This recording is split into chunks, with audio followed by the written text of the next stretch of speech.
Sveiki visi, su jumis aš Zita Baskienė ir konsultavimo centras Matrica. Priminsiu, kad čia mes nuskaitome skaitmeninę jūsų programą ir padedame jums išvengti nuopuolių.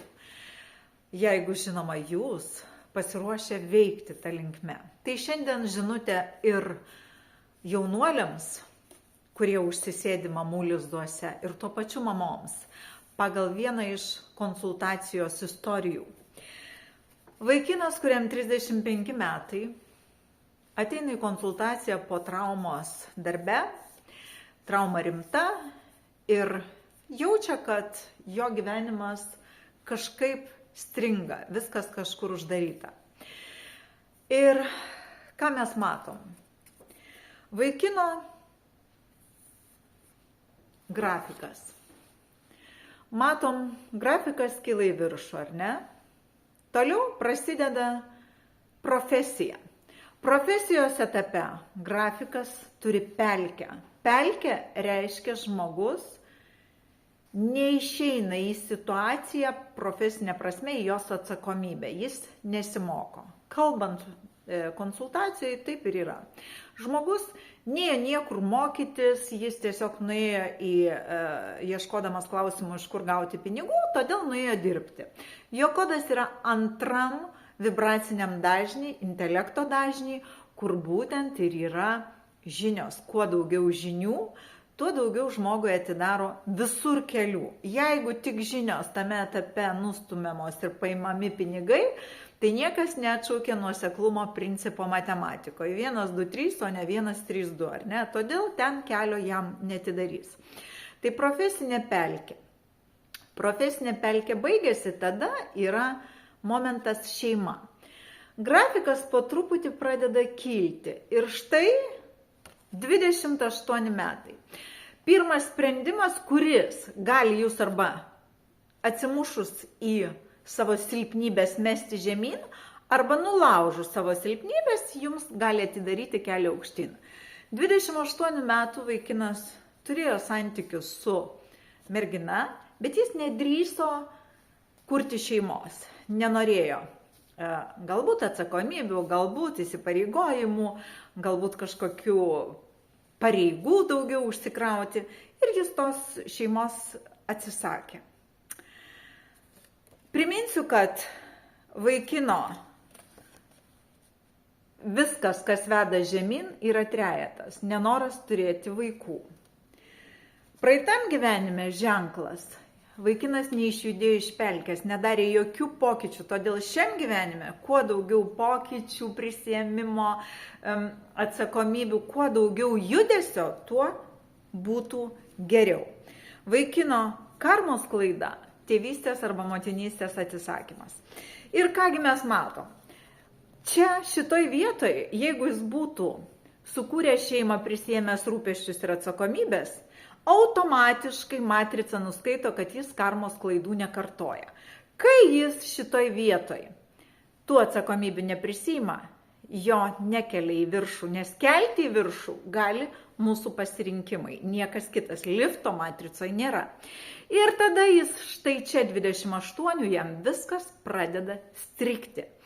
37 metai prasideda sekantis etapas, turėtų prasidėti, bet kadangi vaikinas čia tų sprendimo nepriėmė, jis muistosi kažkur apačioje.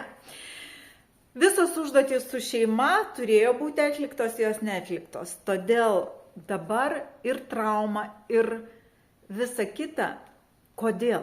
Todėl, kad vaikinas, būdamas 35, jis dar gyvena tėvų namuose. Todėl pradžioje video aš ir sakiau, kad tai žinutė ir užsisėdėjusiems vaikams, ir tylintiems tėvams, kaip mes norim geriau ir padarom blogiau. Tai tas vaikinas visų pirma turėjo išeiti iš tėvų namų, nes gyvenant tėvų namuose, tu esi vaiko statuse ir paveikslė, ir matrica tave mato kaip nesuaugusi, nesubrendusi ir neprisimantį atsakomybių. Todėl tau jokių situacijų teisingai nesudėlios ir nesumodeliuos. Tai šiandien dienai žmogui yra 35 metai ir jis dar tėvų namuose. Kaip viską pataisyti ir Ne dėl to, kad aš taip sakau, o dėl to, kad nutiko įvykis, žmogus kreipiasi ir mes viską matom kodėl. Pataisyti, pirmiausiai, išeiti iš tėvų namų, tada turint kažkokius santykius su mergina, pakviesti ją, pabūti kartu, paplanuoti, kartu gal pagyventi, sukurti šeimą, pamodeliuoti situacijas, kaip būtų, jeigu turėtumėm vaikelių. Ir tada viskas, nors ir pavėluotai, pradėtų kilti.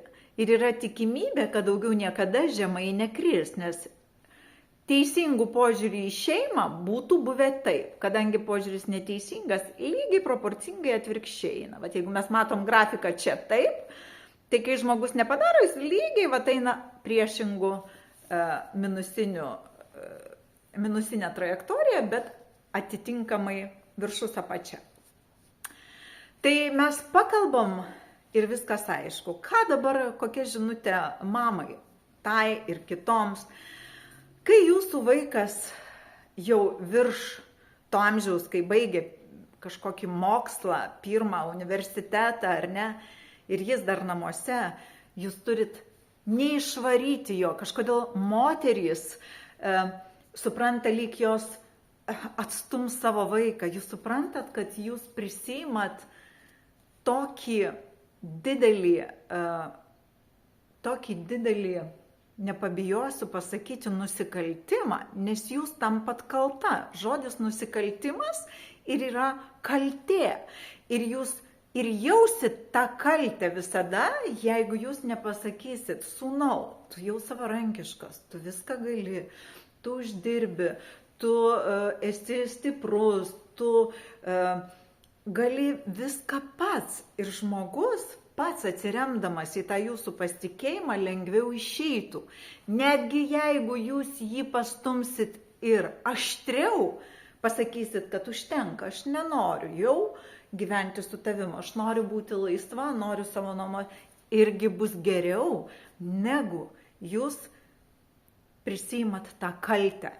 Ir jūs jausitės kalta ir tas žmogus savo gyvenimo neišpildys, kaip galėtų geriausiai išpildyti pagal tai, ko jis atėjo. Kitas momentas, kas yra toj pačioj aštriausiai karminiai vietoje, visada konsultacijoje ji matosi, pas šitą žmogų ir yra mama ir vertybės. Vat tai pats pavojingiausias žmogui dalykas. Jis turėtų išeiti iš mamos vertybinio suvokimo, ką jis suvokia, ir sekti savo vertybėms. Žmogus neišeina iš tėvų namų, nes mamai patogu. Žmogus daug moka daryti darbų prie namų ūkio. Jis tame ir dirba sektoriuje, ar nesusijusiam su statybom, įrenginėjimu. Prisideda galbūt finansiškai, galbūt dar kažkaip. Ir mamai patogu. Tai yra finansai, ar ne? Tai viena iš priežasčių, kodėl minuse esantis mamos ženklas parodo, kad mamos požiūris į vertybės yra netinkamas. Gal jis netinkamas, o gal jį tiesiog nesusimasto apie tai. Visai būna. Bet tada žmogus pats turi pradėti mąstyti, nes jo gyvenimas yra jo rankose, tai yra dovana jam ir jis turėtų jį nugyventi kaip galima prasmingiau. O prasmės patys suprantam. Didžiausia prasmė yra kelias. Kelyje yra viskas, bet jeigu nėra kelio, tai nėra nieko.